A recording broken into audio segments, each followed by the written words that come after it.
আসসালামু আলাইকুম বন্ধুরা, বাঙালি কন্যা চ্যানেলে আরেকটি মিষ্টি ব্লগে তোমাদের অনেক অনেক স্বাগত। রমজান মাসের অনেক অনেক শুভেচ্ছা, অনেক অনেক ভালোবাসা। তো এখন বাজছে 4:45। তো এখন আমি সেহরি টেহরি খেয়ে নিয়েছি। এখানে জোয়ানবাবু ঘুমোচ্ছে, এবার আমরা একটু রেস্ট করব, তারপরে কিন্তু আমরা সকালের কাজে যাব। কারণ আমাদের ঘুম থেকে উঠতে হয়, প্রায় আমাদের বেজে যায় তখন প্রায় 2:30 পৌনে 3টে। তারপরে উঠে কিন্তু রান্নাবান্না করা হয়, ভাত হয়, তরকারি হয়, আরও বিভিন্ন রকম হয়, তারপরে চা হয়, নাস্তা হয়, এরকমভাবে সব কিছু করে নিয়ে তারপরে কিন্তু আমরা সেহরি খেয়ে দিয়ে নিয়ে নামাজ টামাজ পড়ি, তবেই কিন্তু শুতে যাই। তো রমজান মাসে সবাই কিন্তু এই রকমই করতে থাকি। তো অনেকের আবার হয়তো কাজ একটু কম হয়, অনেকের কাজ বেশি হয়। তো এখন আমি সকাল সকাল ঘুম থেকে উঠে পড়ে এখন কিন্তু জোহানবাবুর ড্রেসটা চেঞ্জ করে দিচ্ছি, মানে একটু গরম গরম ভাবে এসে গেছে যেহেতু ফ্যান চলছে। তো সেই জন্য একটু সকালের দিকে হালকা ঠান্ডা থাকে বলে একটু মোটা একটা গেঞ্জি পরিয়ে দিই, তারপরে কিন্তু সেটা কিন্তু একটু 8টা 9টা বেজে গেলে কিন্তু খুলে দিই। তো আজকে একটু সকাল সকাল খুলে দিচ্ছি, কারণ একটু আজকে বেশি গরম আছে সেই জন্য। তো এই যে এদিকে কিন্তু কাঁথাটাগুলো ভালো করে গুছিয়ে নিচ্ছি, আর ওদিকে কিন্তু ফ্যান চলছে। ফ্যান আর কাঁথা দুটো কিন্তু না হলে এখন ঘুম হচ্ছে না, মানে দুটোই চাই। মানে গরমও লাগছে, ফ্যান না চালালে, আবার যখন ফ্যান চালানো হচ্ছে তখন কিন্তু আবার ঠান্ডাও লাগছে, সেই জন্য কিন্তু দুটোই প্রয়োজন হচ্ছে। এদিকে কিন্তু সব এগুলো গোছানো হয়ে গেছে, মানে আমার বালিশ কাঁথাগুলো এদিকে কিন্তু সেইগুলোকে কিন্তু এখন আমি আমার চেয়ারে রেখে দেবো, আর এই চেয়ারে কিন্তু সুন্দর করে রাখবো। আর এখন কিন্তু ব্ল্যাঙ্কেটটা আমাদের ধুয়ে দেওয়া হয়েছে, এগুলো কিন্তু শুকিয়ে গেলে তারপরে কিন্তু ওটাকে কিন্তু আলাদা করে তুলে দেওয়া হবে। জানি না আবার কবে তুলতে পারবো। ওটা তুলতে গেলে কিন্তু খাটটাকে তুলে সমস্ত বিছানাগুলোকে সরিয়ে তারপরে কিন্তু ভিতরে আমাদের ট্রলি আছে, তার ভিতরে কিন্তু ভরে দেওয়া হয়। মানে ব্ল্যাঙ্কেটগুলো কিন্তু বাইরে রাখা যায় না, আর যখন রাখা হয় সেগুলো কিন্তু আলাদা রকম পরিপাটি করেই রাখা হয়। এখন কিন্তু আমি এখানে একটু কথা বলছিলাম, সেই জন্য আমি একটু স্টপ হয়ে গেছিলাম। তারপরে কিন্তু এখন আমি বেড ঝাড়ুটা দিয়ে বেডটা ঝেড়ে নিচ্ছি। এরপরে কিন্তু জানালাগুলো খোলা হয়ে গেছে, আর চাদরটা কিন্তু একটু টান টান করে নেব, কারণ তোমরা তো জানো আমি প্রত্যেক দিন চাদর চেঞ্জ করি না, একদিন দুদিন 3 দিন বা যে চাদরটা চেঞ্জ করি সেটা হয়তো বেশি 3-4 দিন পরই চেঞ্জ করি। সেই জন্য এখন এই চাদরটা কিন্তু আমি বেশ ভালো লাগছে বলে কদিনই পর পর ধুয়ে ধুয়ে কিন্তু ওটাই শুকিয়ে যাবার পর মেলা হচ্ছে। আর এখানে কিন্তু জোহানবাবুর এই বোতল থেকে কিন্তু পানিটা আমি ফেলে দিচ্ছি, কারণ জোহানবাবুকে কিন্তু ওর স্কুলে যাওয়ার জন্য রেডি করতে হবে। ভালো করে পানি ফেলে দিয়ে তারপরে কিন্তু পানি ভরতে হবে। আর এখানে এই যে বোতলটা আছে এটা কিন্তু একটু পানি ভরে যেগুলো ছিল সেগুলোকে ফেলে দিয়ে একটু উপর করে দিলাম, যাতে ভালো করে পানিটা বেরিয়ে যায়। আর এখানে দেখতে পাচ্ছ এখানে কিছু কাগজপত্র ছিল, সেগুলো কিন্তু উপরে তুলে দিলাম। আর টেবিলটা এখন ভালো করে আমাকে পরিষ্কার করে নিতে হবে, কেননা টেবিলটা অনেক দিন ধরে কিন্তু এইরকম ঘাটাঘাটি চলছে। কারণ যেহেতু ওর পাপা বাড়ি আছে, তাই জন্য ওর পাপারতে আর ওতে দুজন মিলে কিন্তু একটু বেশি ঝামেলা করে ফেলে টেবিলটা আর কি। এখন এই জামা কাপড়গুলো ধোয়া ছিল, এখানে সরিয়ে দিলাম। এখন আমি ভালো করে ঘরদোরগুলো পরিষ্কার করে নেবো। আর এদিকটা কিন্তু খোলাই ছিল, কারণ আজকে এদিকটা কেউ বেরিয়েছিল, সেই জন্য হয়তো খোলা রেখেছিল, সেই জন্য ভালো করে এদিকটা পরিষ্কার করে নিচ্ছি। তো সেই জন্য একজন কিন্তু আমার কাছে এসেছে কথা বলতে, আমি দেখলাম গেটটা যে খোলা আছে, ওই জন্য কিন্তু একজন এসেছিল কথা বলতে, তার সঙ্গে একটুখানি কথা বলে দিলাম। তারপরে কিন্তু আমি ভালো করে এখানটা পরিষ্কার করে নিচ্ছি। উনি কিন্তু আবার এসেছেন কথা বলতে, তো ওনার সঙ্গে একটু দাঁড়িয়ে দাঁড়িয়ে কথা বলছিলাম ওখানে। তো উনি আমাকে জিজ্ঞেস করছেন যে কীরকম কী চলছে না চলছে, সব কিছু খোঁজখবর নিচ্ছেন, পাশের বাড়ির একজন। তো ওনার সঙ্গে একটু বেশিক্ষণ কথা বললাম। তো বেশিক্ষণ কথা বলতে 2-3 মিনিটের মতো কথা বলে নিচ্ছি, কিন্তু উনি আমাকে আবার ডাকছেন, বলছে এদিকে এসে কথা বলবো। তো সেইভাবে আমি কারোর সাথে বেরিয়েই কথা বলি না, কিন্তু উনি ডাকলেন বলে একটুখানি গেলাম। তো ওনার সঙ্গে কথা বলতে এখন আমি ঘরদোরগুলো ভালো করে ঝাঁট দিয়ে নেবো। এখানে কিন্তু ঘরটা আমার বাসি ঘর আছে, সেটাকে কিন্তু ভালো করে পরিষ্কার করে নেব। আর উনি কিন্তু ওখানে ছিলেন, তো আমাকে বলছিলেন তোমার সঙ্গে একটু দরকার আছে, তুমি কিন্তু ঘরগুলো পরিষ্কার করে নিয়ে এসো। মানে আমাদের যে টমেটো চাষ করা আছে না, ওই টমেটো কিন্তু উনি নেবেন বলে আমাকে একটু ডেকেছিলেন, সেই জন্য আমি যাবো বলে ওখানে গেলাম। তো এখন আমি ভালো করে ঘরগুলোকে পরিপাটি করে পরিষ্কার করে নেব। আমার রুম প্লাস যে বারান্দা বা সব রুমগুলো আছে সেগুলো কিন্তু ভালো করে বাসি ঘর ঝাঁট দিয়ে নেব। এগুলো কিন্তু এখন সব কিছু এখন আমি ক্যাচড়াগুলো বাইরে বের করে নেব, বাইর করে কিন্তু ভালো করে পরিষ্কার করে ঝাঁটিয়ে নেব। তো তোমাদেরকে একটা কথা বলি, জানো তো আজকে না আমার এমন অবস্থা হয়েছিল, হয়তো আর কোনো দিন তোমাদের সঙ্গে আর কোনো কথাই হতো না। আমি হয়তো জানি না যে উপরওয়ালা ছাড়া আমার এই কষ্টের কথা কেউ কিন্তু আর বুঝতে পারবে না, শুধুমাত্র আমি আর আমার উপরওয়ালা ছাড়া। মানে আমি এমন অবস্থা হয়েছিল, প্রায় মৃত্যুর মুখ থেকে বলতে পারো ফিরে এসেছি।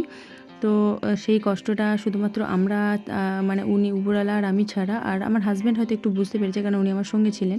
তো সেই জন্য উনি ছাড়া আর কেউ বুঝতে পারেনি। মানে এত কষ্ট হয়েছে, এত মাত্রায় আমি জীবনে এরকম কোনো দিন কষ্ট পাইনি। তো জানি না, মানে কোনো হয়তো পুণ্যের একটু কাজ করেছিলাম, হয়তো আমার জীবনটা আবার হয়তো ফিরে পেয়েছি। তো তোমরা এরকম যে কারোর যেন না হোক, আমি এটাই চাইবো উপরওয়ালার কাছে। তো এই রমজান মাসে সবাই বেশি বেশি করে আমার জন্য দোয়া করবে, আমার পরিবারের জন্য সবাই বেশি বেশি করে একটু দোয়া করো, যাতে সব কিছু যেন আমরা ভালোভাবে করতে পারি। তোমরা পাশে থেকেও সাপোর্ট করো।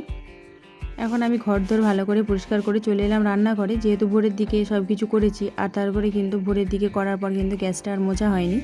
এখন সকালের দিকে চলে এসেছি মুছে নিতে, গ্যাস টাস মুছে নেব। তারপরে এখানে কিন্তু অনেক কাজ আছে, মানে বাচ্চা দুটো কিন্তু রোজা নেই, বাচ্চা দুটোর জন্য রান্না বান্না হবে, তারপরে ওদের জন্য দুধ হবে, সব কিছুই কিন্তু গ্যাসেতেই হবে।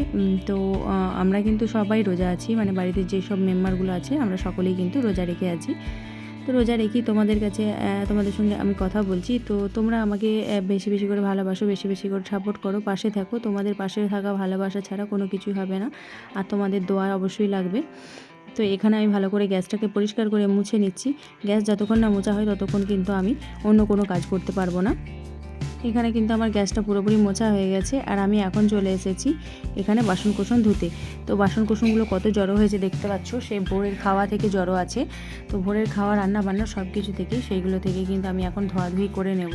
আর সবাই কিন্তু আসার পর কথা আছে, মানে আমাদের তো ঈদের পরে একটা খেলা দেওয়া হয়, তোমাদেরকে কিন্তু এখন থেকেই বলে রাখি। তো ঈদের পরে আমাদের একটা খেলা দেওয়া হয় গ্রাম থেকে, সেখানে কিন্তু বেশ কিছু ভালো রকম আয়োজন হয়। সেখানে কিন্তু আমাকে বলতে পারো আমি একটা মেম্বারশিপ আছি। তো সেখানে আমাকে সেই জন্য কিছু আলোচনার ব্যাপারে এসেছিলো। তো আমার সঙ্গে এখনও সেইভাবে কথা হয়নি, তো কথা বলার জন্য সবাই এসেছে। তো আমি কিছু কথা বলবো, আগে বাসনকোসনগুলো ভালো করে ধোয়া হয়ে যাক, তারপরে কিন্তু কথাবার্তা বলে আমি কিন্তু আজকে আবার যাব একটু ডাক্তারের কাছে। তো তোমাদের সঙ্গে সেই সব কিছুই দেখাবো, তোমরা স্কিপ করে না, পুরো ভিডিও দেখতে থাকো। আর যারা যারা আমার চ্যানেলে নতুন আছে তারা কিন্তু অবশ্যই সাবস্ক্রাইব করে পাশে থাকবে, ভালোবাসা দিয়ে সাপোর্ট করে সবসময়। আর যারা যারা আগে থেকেই আমার চ্যানেলটা সাবস্ক্রাইব করে ভিডিও দেখতে দেখতে লাইক আর কমেন্ট করতে ভুলে গেছো, তারা একটা সুন্দর করে লাইক অবশ্যই একটা ভালো করে কমেন্ট করে দিয়ে যাবে। তো এখন আমি ভালো করে বাসনকোসনগুলো ধুয়ে নিচ্ছি। রমজান মাসে বলা হয় যে কাজ কম, কিন্তু রমজান মাসে মনে হয় না কাজ কম বলে, কারণ সব কাজ কিন্তু সমান, বেশি তো কম নয়, মানে অন্যান্য দিনের থেকে বেশি তো কম নয়। আমাদের তো সেটাই মনে হয়, অনেকের হয়তো আবার মনে হয় যে কাজ কম, হয়তো সকালের দিকে যে ব্যাপারটা থাকে তারা হয়তো সেটা করে না, সেই জন্য। কিন্তু আমাদের সবই করতে হয়, ভোরের দিকে রান্নাবান্না করতে হয়, সকালে রান্নাবান্না করতে হয়, আবার সন্ধ্যাবেলা বিকালের দিকে রান্নাবান্না করতে হয়, মানে এরকম করে কিন্তু প্রচুরই কাজ থাকে। তো আমাদের মনে হয় রমজান মাসের দিন বেশি কাজ থাকে, তাও সব কিছু কাজ কমপ্লিট করতে হয়। আর তার সঙ্গে কিন্তু সবই তো আছে, তোমরা জানো রমজান মাসে কী কী করতে হয়। এদিকে কিন্তু আমি এখন ভালো করে ছাই আর সাবান দিয়ে ভালো করে বাসনকোসন মেজে দেবো। আর যে জায়গাটায় সাবান থাকে সেটা ভালো করে ধুয়ে নিলাম, কারণ ওই সাবানটা আমাদের শেষ হয়ে গেছিলো। আর আমি কদিন থেকে কি করছি জানো, তোমাদেরকে আরেকটা জিনিস শেয়ার করি, তোমরা এইভাবে কিন্তু সংসারের খরচ বাঁচাতে পারো। তো আমি সাবান গোটা একটা যে বাটিতে সাবান থাকে, সেই বাটির সাবানটা কিন্তু অর্ধেক করে নিচ্ছি, অর্ধেকটা কিন্তু তুলে রেখে দিচ্ছি, আর অর্ধেকটা কিন্তু আমি ব্যবহার করছি। আমার একটা সাবানে কিন্তু বেশ কিছুদিন যায়, তোমাদেরকে তো আমি আগেই শেয়ার করেছি। এটাতে কিন্তু আরও বেশ কিছুদিন বেশি যায়, মানে যখনই এই সাবানটা এরম কেটে ব্যবহার করা হয় তখন কিন্তু সাবানটার যে মানে বেশি খরচা হতো সেইটা কিন্তু কম খরচা হয়। তোমরা এইভাবে কিন্তু সাবানটাকে অর্ধেক করে নিতে পারো, অর্ধেক করেও কিন্তু ব্যবহার করতে পারো, কি 4 ভাগ করেও কিন্তু ব্যবহার করতে, অর্ধেকটাই বেশি ভালো আমার মনে হয়, আর আমি কিন্তু অর্ধেক করেই ব্যবহার করি। আর এই বাসনকোসনগুলো এখন আমি তাড়াতাড়ি করে ধুয়ে নিচ্ছি। সবাই এসে গেছে কথা বলতে, আমাকে কিন্তু ডাকছে, আমি কিন্তু বলছি একটু দাঁড়িয়ে যাও, আমি এই কাজগুলো না করে কিন্তু আমি যেতে পারবো না, কারণ এরপর এখান থেকে উঠে রান্নাবান্না করব, বাচ্চাদের দুধ গরম করব, তারপরে কিন্তু আবার বিকালে সবজি কাটা আছে, হাঁড়ির তলায় প্রলেপ দেওয়া আছে, তারপরে রান্নার কাঠের জোগাড় আছে, সব কিছুই বুঝতে পারছো অনেকটাই চাপ হয়ে যাবে, সেই জন্য আমি ওদেরকে একটু বলছি ওয়েট করো, কিন্তু ওরা বারবার ডাকছে, জানি না আমাকে মনে হয় এক্ষুনি যেতে হবে। তো এখন আমি এখানে যে বাসনকোসন রাখার জন্য আমাদের যে বড় গামলাটা আছে সেটাকে ভালো করে আগে ধুয়ে নিলাম, তারপরে কিন্তু বাসনকোসনগুলো ভালো করে কিন্তু ধুয়ে নেব। কিছু বাসন সেগুলোকে আমি মেজে রেখে দিয়েছি, এখানে কিন্তু একজন দুধ নিতে এসেছিলো, তাকে কিন্তু দুধটা ঠিক করে দিয়ে দিয়েছি। এখন আমি বাসনকোসন মেজে চলে এসেছি দুধটা গরম করে নিতে, তাই দুধটা ফোটাতে এসেছি। এখানে দুটো হাঁড়িতে দুধ আছে, একটা হচ্ছে আমাদের নিজেদের বাড়িতে সবাই রাত্রে যারা দুধ ভাত খায় তাদের কিন্তু দুধ ভাতের জন্য দুধ রয়েছে, আর একটাই আছে বাচ্চাদের দুধ। তো সেই জন্য দুটো জায়গায় দুধ আছে, সেটাকে এখন ভালো করে আমি ফুটিয়ে নেব। ভালো করে এখানে দুধটা গরম হয়ে যাবার পর কিন্তু তবে আমি অন্য কাজে যেতে পারবো। এখানে কিন্তু আমার সব কাজ প্রায় কমপ্লিট হয়ে গেছে। এখন কিন্তু আমি এখানটা ভালো করে পরিষ্কার করে নিচ্ছি। এরপরে কিন্তু এখান থেকে আমি মোছামুছি করে তবে যেতে পারবো। তবে এখানটা আমি ভালো করে পরিষ্কার করেছি। ওরা কিন্তু বাইরে এখন আলোচনায় আছে, আমি কিন্তু এখন আলোচনায় যাইনি। ওরা যেটা করছে করুক, তারপর আমি বলেছি ওরা যা করবে করবে, আমাকে লাস্ট ডিসিশন জানাবে, আমি তোমাদেরকে বলে দেবো। তো এখানে কিন্তু আমি ভালো করে পরিষ্কার করে ঝাঁটটা দিয়ে নিচ্ছি। মানে এত বড় রান্নাঘরের এই জায়গাগুলো ভালো করে পরিষ্কার করে যদি না ঝাঁট দেওয়া হয় তাহলে কিন্তু নোংরাই থেকে যায়। আর আমাদের এই জায়গাটা, ওঠার জায়গাটা না, এইখানটায় সানটা না কিন্তু একটু ভেঙে গেছে, যেমন একটু গুঁড়ো গুঁড়ো মতো আছে, সেই জন্য এখানটা বড্ড একটু নোংরা হয়। তো এখানটা আমি ভালো করে কিন্তু ঝাঁটিয়ে পরিষ্কার করে নিয়েছি। এখন কিন্তু আমি মোছাটা দিয়ে ভালো করে মুছে নেব। মোচাটাকে ভালো করে আগে আমি ভিজিয়ে ধুয়ে নেব, ধুয়ে নিয়ে কিন্তু ভালো করে পরিষ্কার করে মুছে নেব। আর তোমরা তো দেখতে পাচ্ছ আমাদের রান্নাঘরের ভিতরটা কীরকম, তো অনেকটাই বড়। তো এখানে কিন্তু রান্না বান্না, বাসন কোসন রাখা সবই হয় এখানে। তো এখন আমি ভালো করে পরিষ্কার করে এই লাঠিটা দিয়ে ভালো করে টেপে টেপে জায়গাগুলোকে পরিষ্কার করে মুছে নিচ্ছি। কারণ আমাদের রান্নাঘরটা কিন্তু যতবারই রান্না বান্নার কাজ হয় তারপরেই কিন্তু মোছামুছিটা হয়ে যায়, সেই জন্য একটু বেশ পরিষ্কার পরিচ্ছন্ন লাগে। আমরা উনুনেই রান্না করি, কিন্তু তবু বলতে পারো আমাদের কাছে এটাই আমাদের মডিউলার কিচেন। তো তোমাদেরকে বলি, আমি কিন্তু এখানে কাজ সারার পর গিয়েছিলাম ডাক্তারখানা ছেলেটাকে নিয়ে। তো ছেলেটাকে নিয়ে আসার সময় হঠাৎ করে রাস্তায় আমার খুব পেটের যন্ত্রণা হয়ে খুব শরীর খারাপ হয়ে গিয়েছিল, আর অজ্ঞান হয়ে গিয়েছিলাম, আর একদম প্রচণ্ড কষ্ট হচ্ছিলো, যে কষ্টটা কাউকে বোঝানোর নয়। তো সেটা থেকেই যেন আমার মৃত্যুর মুখ থেকে ফিরে এসেছি, তোমাদেরকে আগে বলছিলাম। এই দেখো আমি ওকে নিয়ে ডাক্তার বাড়ি এসেছিলাম, এখানে কিন্তু আমরা ডাক্তারখানা ওয়েট করছি, সেটাও তোমাদের সঙ্গে আমি শেয়ার করে নিচ্ছি। পরবর্তী কোনো ভিডিওতে আবার দেখা হচ্ছে। খোদা হাফেজ, শুভ রমজান।